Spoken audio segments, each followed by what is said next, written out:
Salut, abonnez-vous sur Capion TV.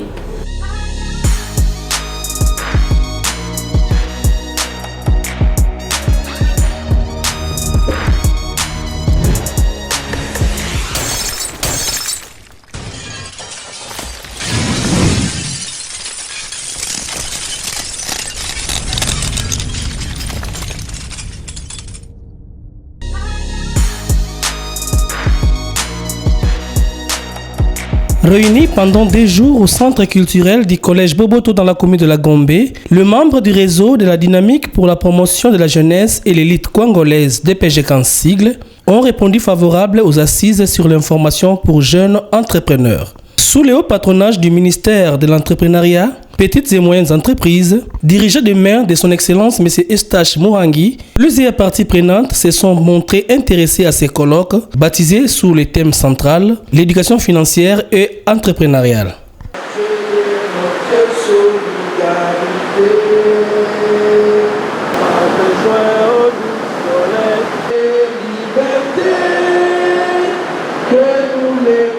Après les mots de circonstance du coordonnateur de la DPGEC, il a vite passé à l'exposition visuelle de quelques images et réalisations de certains membres de la DPGEC.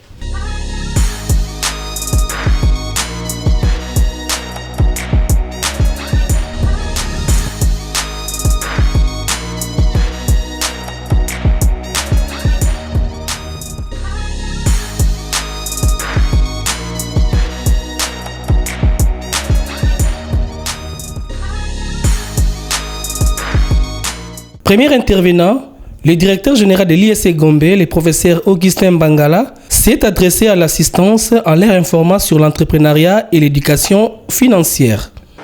Entrepreneuriat. L'entrepreneuriat, en réalité, c'est une action. L'action d'entreprendre. Entreprendre, par définition, pour faire court, signifie créer. Créer une activité. Vous me direz, c'est pas facile. Je sais, c'est pas facile. Il n'est pas donné à tout le monde de créer. Une série d'échanges à travers des questions et réponses a été observée. Quels sont les ABC de l'éducation financière et comment est née une entreprise?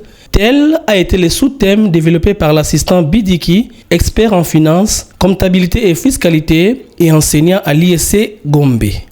Comment est née une entreprise? Je vais commencer par là.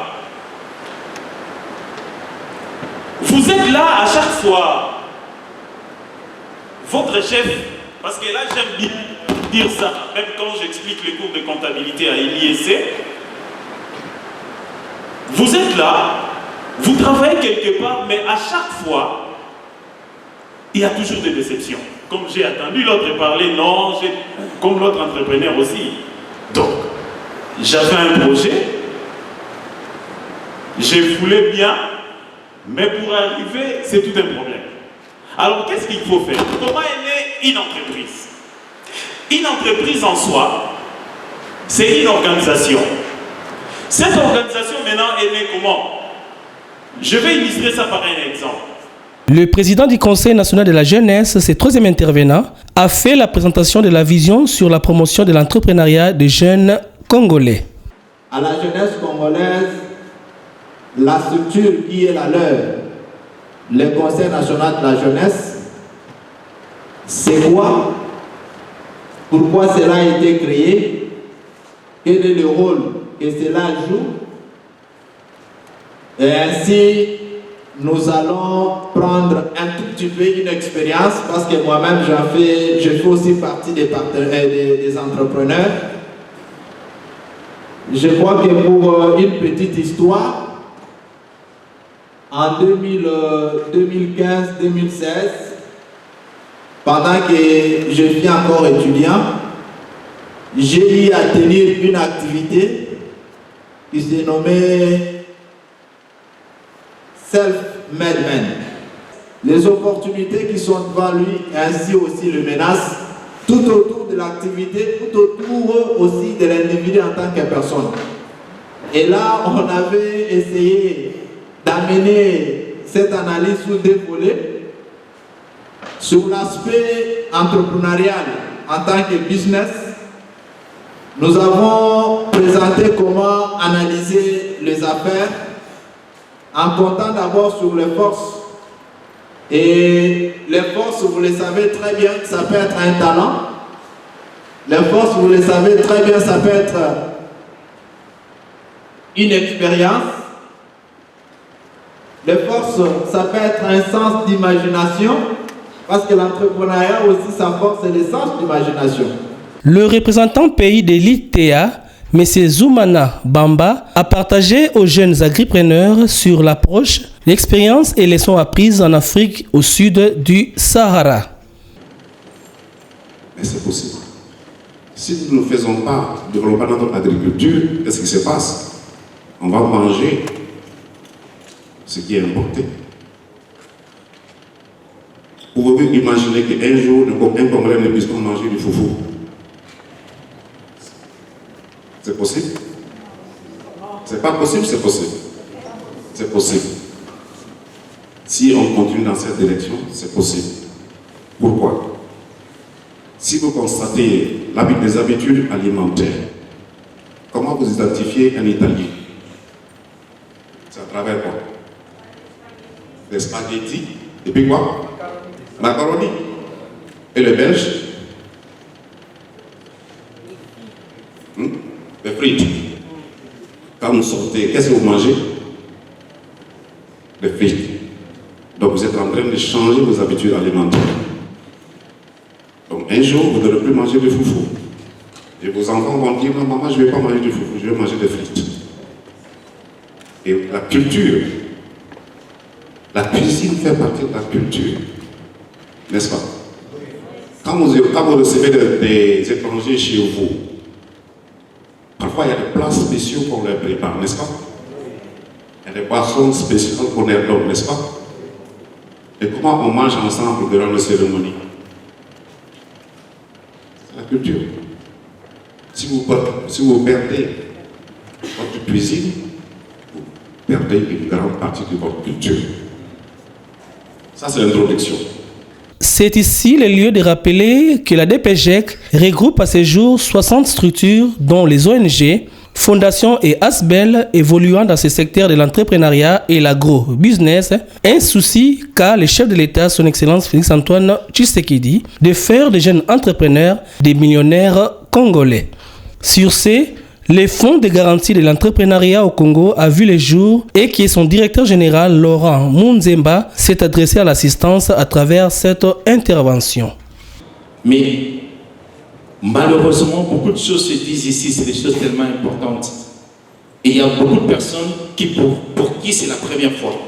Mais je vois très peu de gens prendre note. Très peu de gens prennent note. Il y a bien d'autres choses qui nous manquent. Parce que si nous regardons, il y aura sûrement 2, 3, 4 qui ont déjà eu le crédit et ça ne les a pas aidés. Ils avaient eu de l'argent. On a eu le coordonnateur qui a donné son exemple personnel, qui a eu $20 000 une fois. Mais qu'est-ce qu'il a fait avec? D'où l'exemple de monsieur qui va s'arrêter à bon marché. Donc, avoir de l'argent, être financé, ce n'est pas tout. Le chargé des projets et des formations de la DPGEC, l'ingénieur Richard Kialungila, a parlé sur l'importance d'œuvrer en réseau tout en brossant sur les modèles d'incubateurs déjà mis en place. Par un processus qu'on appelle l'incubation d'une entreprise. Alors, ce processus-là, je l'ai présenté en 3 phases. Donc, il y a d'abord la première phase qui est la phase d'avant l'incubation. Il y a la deuxième phase qui est la phase d'incubation elle-même. Et la troisième phase, la phase de l'après-incubation. Alors, comme vous pouvez le voir, je crois qu'il y a trop de lumière, vous ne saurez peut-être pas voir. Donc, dans la première phase qui est la phase de l'avant-incubation, donc l'après-incubation, nous avons nous avons plusieurs activités que nous devons réaliser au niveau de cette phase-là. Et ceux qui étaient là hier, ceux qui m'ont précédé, beaucoup plus, je fais allusion représentant résident de l'Institut international d'agriculture tropicale, M. Bamba, il a mis un accent particulier sur cette phase de la pré-incubation qui a entre autres pour mission de faire la sélection. L'inclusion financière a été la matière dispensée par Madame Annie Kaboko de l'Equity BCDC. Comment est-ce que nous allons les planifier pour pouvoir les atteindre? Donc la première étape, c'est faire la différence entre un besoin et un désir. Deuxième étape, fixer des objectifs. On ne va pas à la va-vite, on ne va pas, puisque je me lève du pied gauche, j'emprunte la gauche. Non, ce n'est pas comme ça. Ne pas dépenser plus que ce que l'on gagne et penser à l'épargne. Ça, c'est encore un autre conseil, où on voudrait juste rentrer sur cela. Ne pas dépenser plus que ce que l'on gagne. Par rapport à l'expérience que nous avons vécue lorsque nous formions les femmes sur l'entrepreneuriat depuis quelques mois, nous avons effectivement constaté que la plupart des entrepreneurs que nous avons formés dépensent par moment plus que ce qu'elles gagnent. Et c'est là que dans nos différentes formations, nous parlions de la différence entre le besoin d'avoir et le désir, et nous les informons sur la notion des coûts, des calculs des coûts. Lorsque j'ai dépensé aujourd'hui 10 000 francs, est-ce que j'avais reçu effectivement un intérêt ou un bénéfice de 10 000 francs sur mes activités afin que je puisse arriver à dépenser les 10 000 francs? C'est aussi très capital. C'est là qu'on insiste pour dire ne pas dépenser plus que l'on gagne et penser à l'épargne. Tout ça, ça va nous ramener aux notions toujours d'inclusion financière que je dis tantôt que ça rime. C'est vraiment proche de l'éducation financière. En parlant de l'inclusion financière, on sensibilise plus les gens à être éduqués financièrement, à pouvoir être autonomes et gérer correctement leur argent. L'autre intervenant, M. Aimé Kazika, a aussi livré quelques informations. Ça, c'est notre réseau. Nous sommes dans pratiquement tous les continents. On peut passer. Pour lier l'utile à l'agréable, les coordonnateurs représentant les ministres Eustache Mouangi a donné quelques orientations. Ceux qui sont déjà au niveau des discussions, au niveau de la commission ECOFIN du ministère, et au terme de ce processus, lorsque ces lois seront adoptées, nous pourrons espérer avoir un cadre institutionnel qui permet effectivement un cadre juridique qui va garantir le développement des PME et de l'entrepreneuriat. Il prend en charge toutes ces questions liées à la fiscalité, à l'accompagnement, à l'accès au crédit, à l'accès au marché. Toutes ces réformes sont prises en charge par ces textes de loi.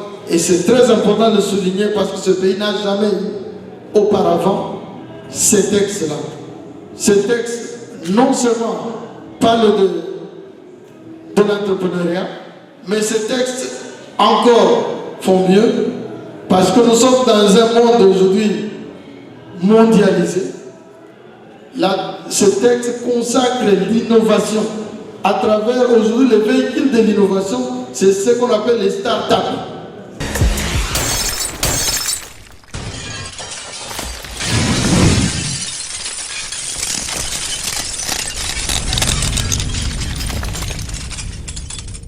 Quelle a été la motivation pour parvenir à ces assises? Monsieur Onésime Pichou Madilou, coordonnateur de la DPGEC, répond.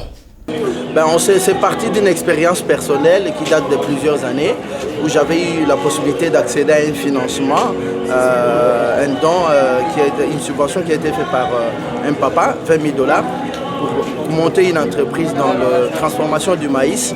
Et malheureusement, j'avais échoué. C'était vers l'année 2008. Et je me suis rendu compte que jusqu'à maintenant, plusieurs jeunes échouent dans leur entreprise par manque d'éducation financière, par manque de comment ils doivent gérer l'argent. On vous donne de l'argent, vous accédez à un crédit, vous avez une idée de projet, mais vous ne parvenez pas à réaliser votre idée parce que l'argent, vous le dépensez dans beaucoup de choses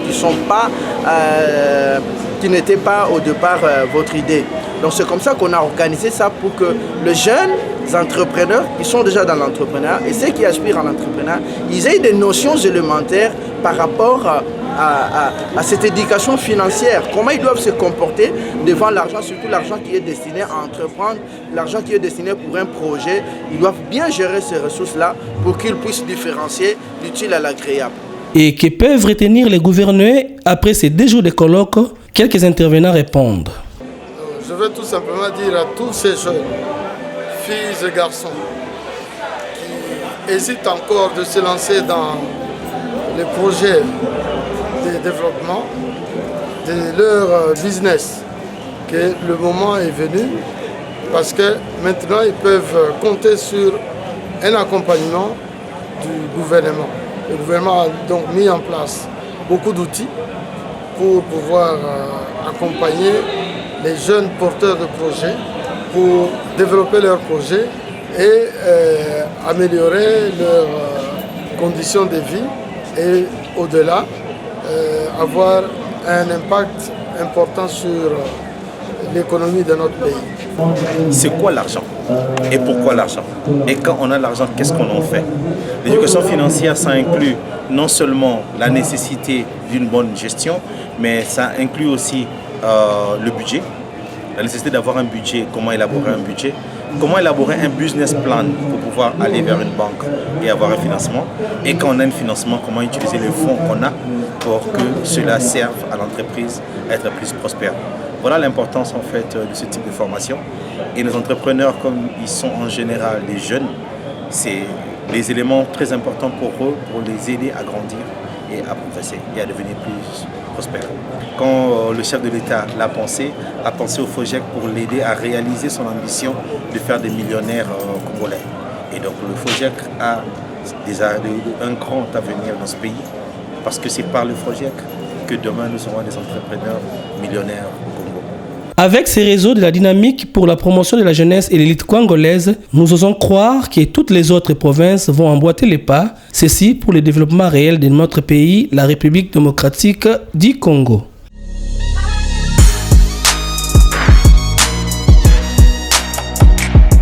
Salut, abonnez-vous sur Capi One TV.